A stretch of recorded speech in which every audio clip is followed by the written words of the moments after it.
Hi,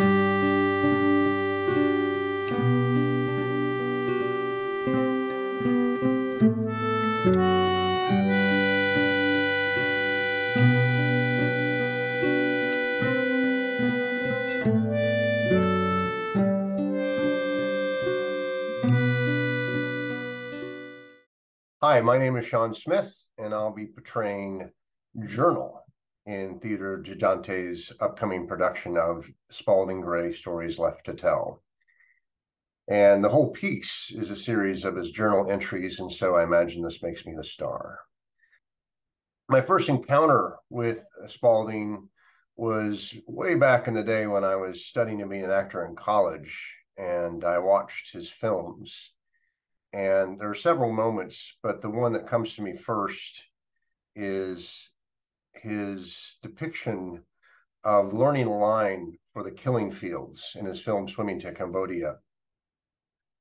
And the line included something about a beacon up in space that is, observing some sort of war front or some such.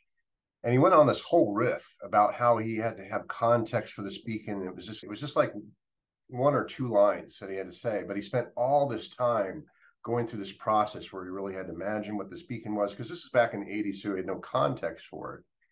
And I just love that about him, about how much effort he put into really kind of owning that one line, and it taught me a lot.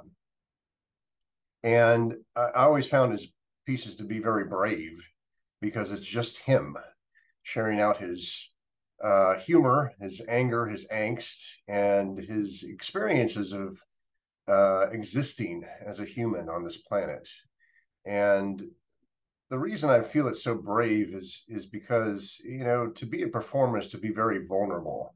And when you're portraying a character, you get to kind of hide inside the character a little bit. But when you're portraying yourself effectively, that is probably the most, and you're by yourself on a stage, that's one of the most brave things I think any human can do.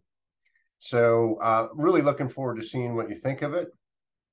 I myself am looking forward to one particular line that I get to share with you all during the piece, because I feel it's the most poignant given the nature of the piece. And that line is this: my timing is off. So looking forward to seeing you all out there.